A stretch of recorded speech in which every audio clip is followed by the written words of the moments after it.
où je l'ai rappelé, je lui ai dit c'est une bombe et oui, je veux en être. De toute façon, il n'y avait aucune raison que l'immobilier, que l'industrie immobilière puisse se passer de la technologie. Tu as 70 personnes en 2 ans qui ont rejoint ton organisation au sein de XP. On n'est pas dans des plans fantasques, on est dans des choses réalisables et qui se réalisent. Plus de 80% des gens qui sont intéressés au modèle en me questionnant dessus sont aujourd'hui dans l'organisation. Non, mais on va pas se mentir, c'est quand même beaucoup de boulot. Tu es un grand monsieur de l'industrie immobilière, les gens ne te connaissaient pas, tu faisais ça dans ton coin. Aujourd'hui, tu commences à occuper les médias. Cette société est vraiment en train de bousculer ce qui se passe et elle bouscule ce qui se passe. 50 nouveaux agents nets par jour depuis 3 ans, chaque jour. Mais comment j'ai fait pour attirer autant de monde en si peu de temps?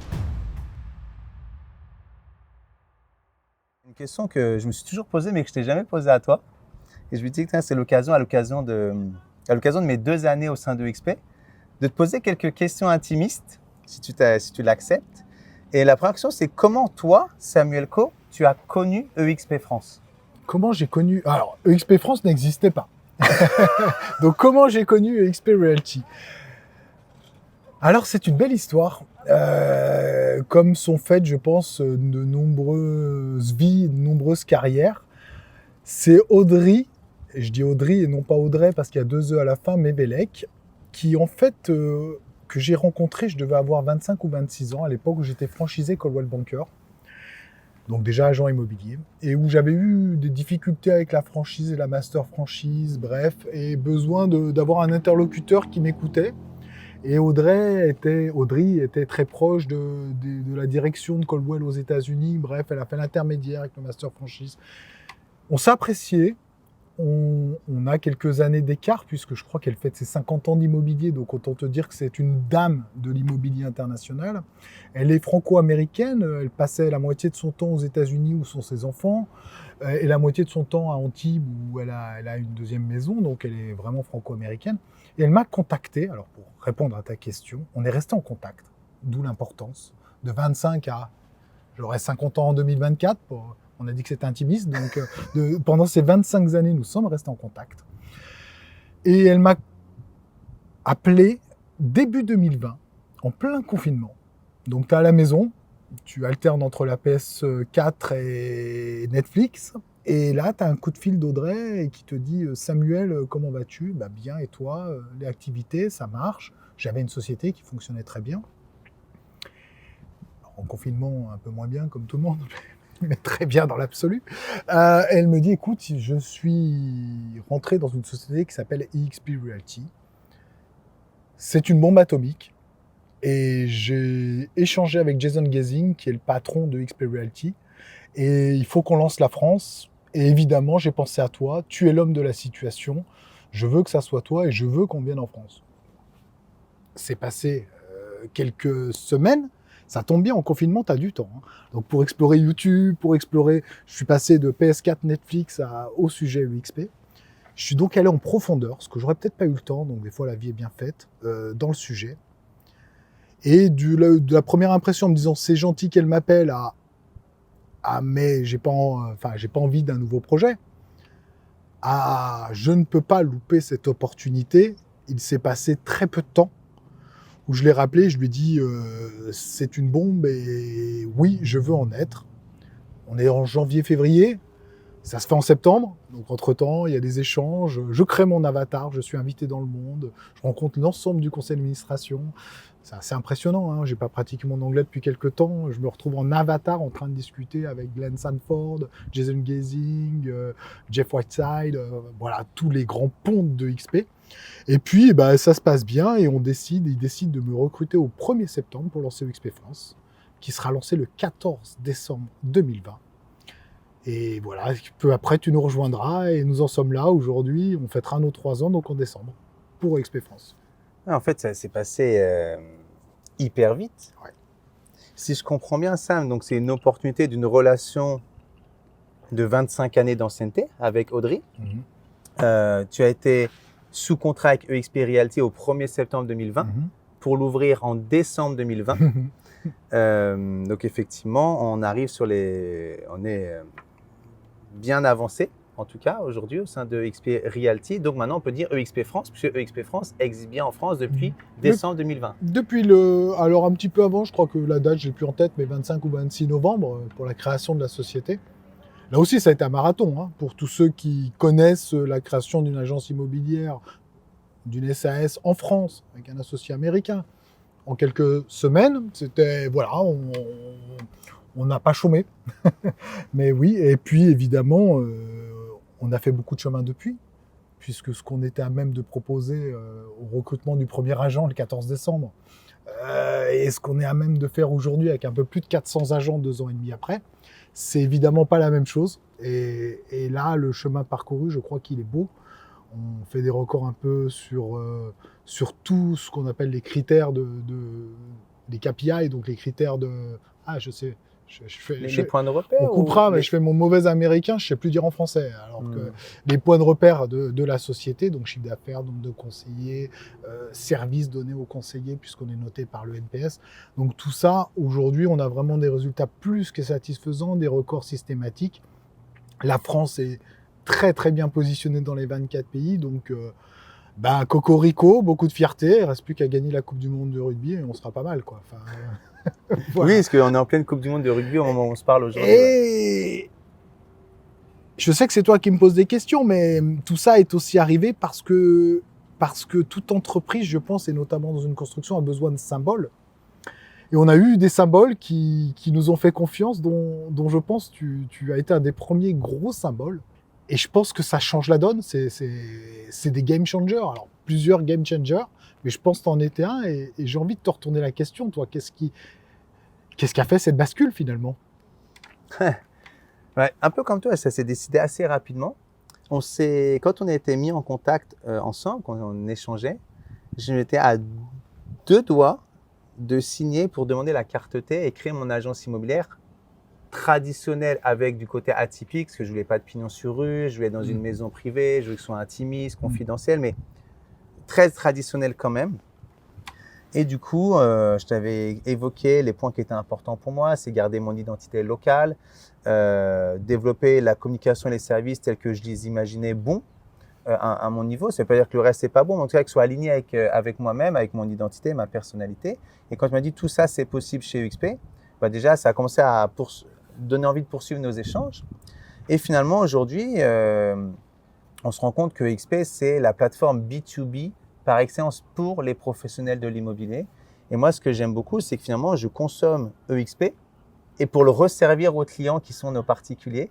Il y a un côté… B2B2C. B2B2C, exactement. B2B2C. Et ça, c'est incroyable parce que je suis toujours très attaché à l'efficience, la performance, la productivité, le résultat. Je suis très attaché à ces notions-là, mais je suis très attaché aussi au côté ludique, plaisir, partage, convivialité. Et au sein de EXP, on a tout ce panel d'outils, tout cet équipement hyper abouti, très tourné technologie justement. D'ailleurs, une des valeurs de EXP, on dit toujours, c'est l'avenir de l'immobilier. Donc, ça, c'est incarné aussi par le côté technologie. On parle de maîtriser l'intelligence artificielle au sein de EXP avec Luna, le métaverse en B2B, le métaverse B2C. Enfin, vraiment, rien que ces 3 données-là, je trouve ça tellement incroyable. Tu parles de technologie, mais en fait, c'est quelque chose qui a, par nos détracteurs, par nos confrères, par des journalistes parfois, qui a été mis presque au banc, comme si on était dans une entreprise que de métaverse et non pas une entreprise qui fait de l'immobilier, qui produit de l'immobilier. Je rappelle pour mémoire, on est coté au Nasdaq 2022, 4,6 milliards de dollars de commissions encaissées. On fait de l'immobilier et non pas de la tech. Mais la tech est un outil. En fait, ce qui se passe, c'est que pour moi, l'immobilier, c'est 80% d'humain minimum. Donc, à partir de là, technologie, stratégie, tout le reste, si tu veux, c'est dans les 20%. Donc, à partir du moment où je reste focus au quotidien au service de mes clients, donc les particuliers sur mon lieu d'habitation et mon lieu de travail, c'est Thonon-les-Bains et les environs, finalement, la technologie, c'était un peu secondaire. Mais effectivement, une fois que tu mets le nez dedans, que tu découvres le tableau de bord, c'est incroyable le nombre de boutons, mais surtout la fluidité, la simplicité pour utiliser tous ces boutons et rendre finalement, notre travail, le rendre plus fluide, plus facile, plus productif, plus efficient. Et oui, effectivement, aujourd'hui, la technologie était très galvaudée, très critiquée, mais tu sais, c'est comme tout ce qui est nouveau. La première action, c'est la peur. Un des symptômes de la peur, c'est la paralysie. On se crispe, on se sclérose, on est dans l'inertie, on ne bouge pas. Donc, il y a tous ceux qui sont restés, voilà, ils ont pas franchi le pas, ils ont repoussé ça. Et ensuite, après, tu as la curiosité, puis tu commences à voir d'autres qui utilisent, qui consomment. Ça leur sert. Ils disent, ah, mais c'est toujours le symbole de pourquoi tu fais ça. Et en fait, comment tu fais ça, tu vois? Et la technologie au service de l'immobilier, effectivement, il n'y avait pas de raison que l'immobilier soit exempté de besoin de technologie. Il n'y avait pas de raison. Surtout que l'immobilier, c'est le cœur de la société, c'est le poumon de la société. L'habitation, c'est souvent l'oxygène des foyers. Donc, de toute façon, il n'y avait aucune raison que l'immobilier, que l'industrie immobilière puisse se passer de la technologie. Donc, EXP, effectivement, à ses débuts, a poussé le côté incomparable, incroyable, introuvable sur la technologie parce que dans les fondations de base de EXP Realty et du métier, c'est l'humain. Donc, c'est tellement naturel que c'est d'abord l'humain. Qu'est-ce qui différencie? C'était la technologie. Mais à un moment donné, il ne faut pas se tromper de sujet. D'abord, c'est l'humain. Donc, qu'est-ce qu'il y avait de complémentaire à l'humain? C'est le travail de proximité. C'était l'outil, quoi. Tout ce qui est boîte à outils, c'est une énorme boîte à outils. C'est la technologie au service de l'humain. Et c'est une boîte à outils pour que l'humain puisse faire son travail au contact des autres humains, mais en se servant de la technologie afin de ne pas perdre trop de temps sur des tâches improductives ou sur des déplacements improductifs, type réunion, une réunion aujourd'hui. Je crois que là aussi, c'était marrant, ce confinement, c'était pas marrant, pardon, et, vous avez le droit de me reprendre là-dessus, mais ça nous a quand même appris. Enfin, si on se repositionne tous, il y a 4 ans, je vous dis, on fait un Zoom, vous rigolez. Aujourd'hui, il n'y a pas tellement de gens qui rigolent quand tu dis on fait un Zoom, quoi. Il y a au contraire les gens qui vont te dire quoi, venir à Paris pour 1 heure de réunion? Non, on fait un Zoom. Et c'est tellement rentré dans notre quotidien en tellement peu de temps. Bien, mal, je suis pas là pour en juger. Et je crois que personne n'est là pour en juger. Aujourd'hui, c'est là. On va pas rediscuter de l'utilité d'Internet. Voilà, il y a des sujets, je pense qu'il faut les clore. Là, c'est des technologies qui sont rentrées. Je pense qu'il y en a d'autres. L'IA, on a vu à quelle vitesse la pénétration, même s'il y a plein de gens qui vont t'expliquer que c'est... Voilà, mais je pense que ça fera partie de notre quotidien. Évidemment, plein de fonctionnalités vont changer, mais je crois que d'embrasser, et je prends ce mot volontairement, la technologie dans nos métiers ne peut que nous rendre performants. En tout cas, moi, j'en suis intimement convaincu. Et j'en étais intimement convaincu il y a 25 ans. J'avais déjà des vitrines éclairées qui partaient dans tous les sens et qui coûtaient plus cher que celles des voisins. C'était pas une histoire d'argent, c'était une histoire de tech, parce que je les envoyais directement dans l'ordinateur, et en 2001, pour ceux qui étaient là, c'était pas si courant. Donc voilà, je pense que la technologie fait partie de ce que nous devons produire et emmener. Le retravail sur les photos, je pense que c'est un travail que la team Arnaud Mautrey fait, mais voilà, et ça, on le faisait quand on avait l'argentique. Vous pouvez encore trouver, je suis de Haute-Savoie, donc comme là où tu habites, mais on trouve encore des villages où on a des agences où les papiers sont jaunis, peut-être où ils impriment encore les photos, etc. Ça existe encore. Je pense que ce n'est plus aujourd'hui la façon avec laquelle il est pertinent de faire de l'immobilier. Respect à tout le monde, donc, tant que chacun y trouve son compte, tant mieux. Mais en tout cas, c'est vrai qu'on apporte beaucoup de confort à nos conseillers, et j'espère que tu le confirmes, avec cette technologie et ce service qui accompagne cette technologie. Je crois que tu as le mot-clé, c'est le confort. La technologie développée, maîtrisée, simplifiée au service des conseillers nous rend ce travail confortable. Et si nous, on est dans un cocon de confort, on peut d'autant plus développer et mettre notre énergie au service de nos clients, les écouter, les accompagner, absorber leurs émotions, trouver la solution, avancer avec eux, conclure l'opération avec eux pour eux. Et effectivement, donc, apparemment, on a un back-office, nous, solide, maîtrisé, facilitant, on est d'autant plus performant auprès de nos clients, ça c'est sûr. Et nous, au sein de l'équipe, effectivement, on développe beaucoup tout ce qui est nouvelles technologies, mais en fait, finalement, on banalise la technologie parce que le plus important, ça reste le client.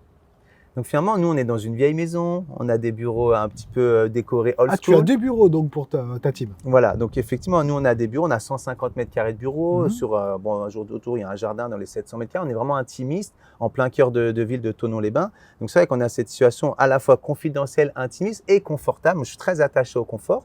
Et le confort, c'est avoir de l'espace, aussi un lieu de convivialité où on peut se retrouver, accueillir des partenaires, des prestataires, des clients qui passent nous dire bonjour de temps en temps. Donc on est vraiment dans un lieu de travail, notre QG finalement. Donc on a un QG physique, local, Mais on a aussi notre QG dans EXP World, justement, où là, je peux accueillir et animer l'ensemble de l'organisation. Parce qu'aujourd'hui, il y a à peu près 70 personnes dans mon organisation. 70. Tu as 70 personnes en 2 ans qui ont rejoint ton organisation au sein de XP. Exactement. C'est pas mal quand même. En tout cas, ça a dû les inspirer parce que pour le coup, pris dans le quotidien, au cœur du métier. Je te taquine parce que je me rappelle de nos conversations d'il y a 2 ans et c'est un peu, c'est les annonces que je te fais finalement. Donc, alors c'est pas moi qui l'ai fait, c'est toi qui l'as fait, mais on n'est pas dans des plans fantasques, on est dans des choses réalisables et qui se réalisent. C'est bien de voir après que ça se réalise. Oui, c'est-à-dire qu'à un moment donné, quand tu prends une copie blanche, un cahier blanc, tu écris. En fait, tu écris l'histoire que tu veux, page après page. Et moi, c'est vrai que j'ai fait le choix d'écrire vite. Parce que je suis quelqu'un un peu hyperactif et j'ai une vision du livre que je veux écrire. Donc forcément, je suis inspiré d'écrire. Mais c'est un peu le livre, pas dont je suis l'heureux, mais dont nous sommes l'heureux. Parce que les premières personnes avec qui je travaille, notamment Juliette, qui est aujourd'hui vraiment mon bras droit dans l'organisation, elle est là depuis le début. Donc finalement, on a ouvert le livre. La première page était blanche, on était tous les deux là. Petit à petit, d'autres nous ont rejoints. Marie, Julie, Eran, Bernard, je ne peux pas tous les citer aujourd'hui. Aujourd'hui, il y a, ça va faire sourire, il y a 13 personnes dans l'équipe aujourd'hui. 3 qui nous rejoignent prochainement, donc on sera un peu plus de 15. Au sein de l'équipe locale. Ça, c'est vraiment la team Arnaud Motreff à Thonon-les-Bains avec une zone de chalandise locale qui vient au bureau, qui voilà. Voilà, c'est ça, exactement. Donc et qui a décliné sur une organisation de 70 personnes sur nos fameuses, ce qu'on appelle organisations à 7 niveaux, quoi. Exactement, avec des personnes donc aujourd'hui sur l'île de la Réunion, sur l'ensemble de la métropole, sur la Guyane. Dynamique sur l'île de la Réunion en plus. Hein. Ça bouge. Hein. Exactement, ça bouge beaucoup du côté de la Réunion. Donc c'est vrai que l'organisation se développe. Mais ce que je voulais te donner comme information, je suis allé chercher personne. Je crois que le modèle en lui-même, il est assez inspirationnel, assez magnétique, assez irrésistible et même incomparable. Ça, c'est mon point de vue, ça n'engage que moi. Et du coup, les gens s'y intéressent. Et aujourd'hui, je crois que je peux pas me rendre, j'ai pas fait de statistiques avec justement des tableaux de bord précis, mais je dirais plus de 80% des gens qui sont intéressés au modèle en me questionnant dessus sont aujourd'hui dans l'organisation. Donc, je pense que le modèle est bon, au-delà de toi, au-delà de moi, quoi. Je connais plein de collègues américains qui diraient « amazing ». Et c'est clair, non mais c'est vrai. Tu viens de dire 80% des gens qui t'ont contacté, c'est pas toi qui les as contactés, pour avoir un questionnement sur le modèle, sur qu'est-ce que tu fais Arnaud, en fait. Tu es connu dans l'industrie, hein, tu as cet avantage, mais les gens qui t'ont posé cette question ont rejoint l'organisation, quoi. Bah, c'est ça. Exactement, c'est ça. C'est pour ça que tu me demandes comment 70. C'est quand tu me dis en 2 ans, pendant un an. Tu vas faire croire aux gens qui nous écoutent que c'est facile. Non, parce que c'est pas facile quand même. Hein. Non, on va pas se mentir. C'est quand même beaucoup de boulot. C'est énormément de travail, mais après, si tu veux, faut savoir ce qu'on veut. En fait, je pense que les résultats qu'on obtient viennent en conséquence directe de ce que l'on fait et aussi de ce que l'on veut vraiment dans son quotidien, à titre pro, à titre perso. Donc moi, c'est vrai que j'ai une ambition, j'ai de l'inspiration, j'ai de l'animation en moi. Et peut-être que les gens le ressentent, mais je ne serais pas chez XP, je n'aurais pas 70 personnes qui m'auraient rejoint jusqu'à aujourd'hui.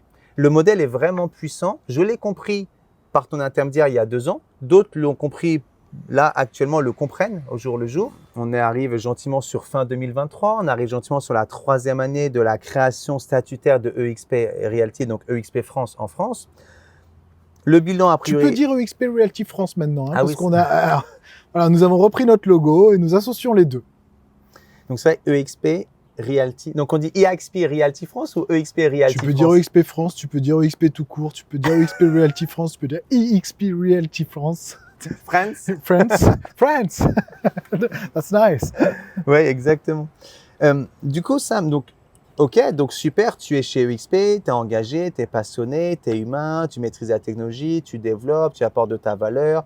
Tu es un grand monsieur de l'industrie immobilière, les gens ne te connaissaient pas, tu faisais ça dans ton coin. Aujourd'hui, tu commences à occuper les médias, notamment BFM Télé, BFM Business, enfin toutes les radios grand public, les radios IMO. Ok. Selon toi, pour quelles raisons il ne faut pas venir chez EXP Realty France?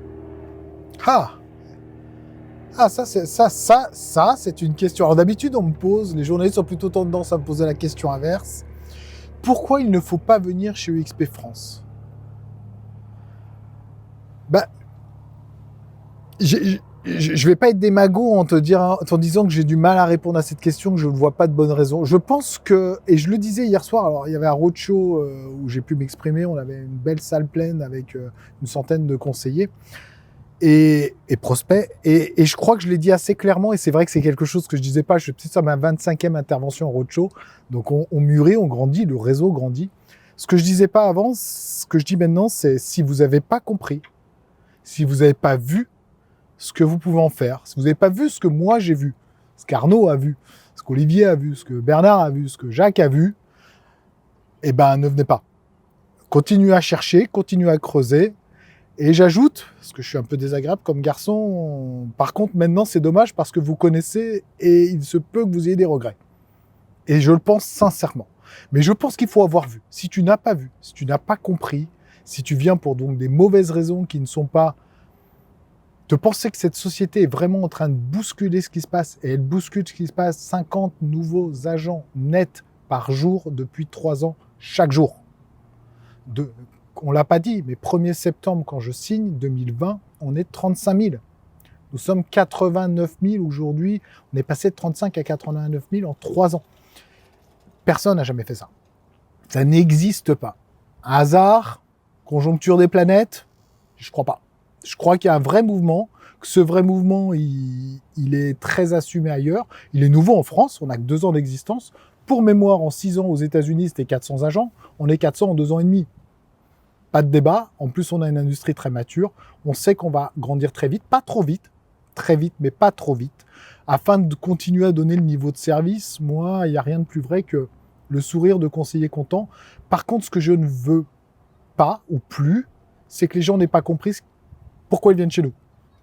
Pas quelqu'un qui ne sache pas qu'il a besoin d'un ordinateur pour aller dans le métaverse, qui veut le faire avec une tablette. Bref, je veux que les gens sachent vraiment ce qu'ils font quand ils viennent chez nous, qu'ils aient compris le modèle, qu'ils aient compris la vision, qu'ils aient compris le projet et qu'ils nous accompagnent là-dedans. Après, on ne peut pas réussir avec tout le monde, on le sait, toi et moi. Mais en tout cas, déjà que sur cette première période qu'on appelle l'onboarding ou l'intégration, préalable à ça, on met de plus en plus de critères, de plus en plus d'accompagnement. Les team leaders sont là pour ça. Le mentoring qui arrive est là pour ça. L'équipe s'est nettement agrandie pour pouvoir continuer à donner le service en grossissant. Donc ça, on n'a pas de problème à recruter du staff et on continue à le faire. On a une semaine de méta-intégration. Bref, les outils sont multiples pour pouvoir donner du service à des gens qui veulent le recevoir. Ce qu'on veut, c'est des gens qui donnent 100% pour que nous, on puisse en donner 120. Donc nous, on n'a pas de problème à donner 120% pour ceux qui donnent 100. On ne veut pas des gens, et quand je dis 100%, c'est pas forcément un plein temps, mais c'est 100% du temps passé pour UXP. Voilà. Si tu détermines que tu fais un quart temps pour UXP, ok. Mais ton quart temps, tu le fais à 100%. C'est une question d'engagement finalement. C'est une question d'engagement et c'est une question d'honnêteté intellectuelle. Notre modèle est je pense, optimisé pour distribuer un maximum aux conseillers. On met l'agent au centre de notre modèle, il est devant la marque, son nom, le nom Arnaud Motreff est plus important que le nom UXP pour nous. Le nom de toutes les agences qui peuvent nous rejoindre est plus important que notre nom. Le nom des conseillers indépendants sur Internet est plus important que notre nom. On n'a pas de problème d'ego.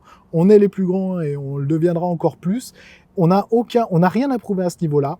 Donc notre volonté, c'est d'avoir par contre des gens qui s'engagent à faire les choses, y compris évidemment dans les réglementations de chaque pays, dans les 24 pays. Parce que, je ne sais pas si on l'a dit, mais on est international, dans les 24 pays, mais aussi à respecter la déontologie à la fois française, mais interne, à respecter une certaine éthique.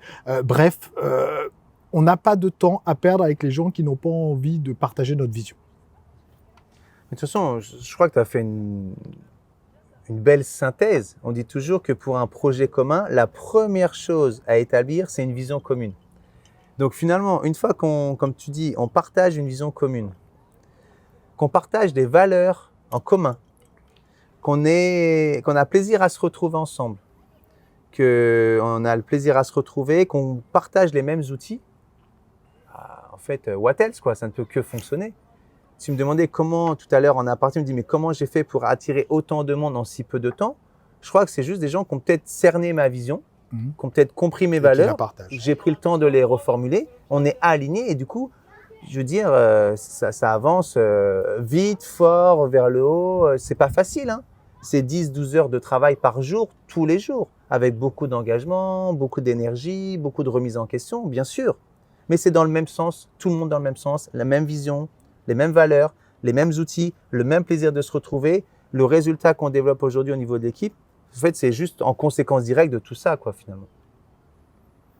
On est bien d'accord et je crois qu'effectivement, s'il devait y avoir un mot de la fin, mais la vision est importante et je crois que c'est la vision qui fait avancer en fait.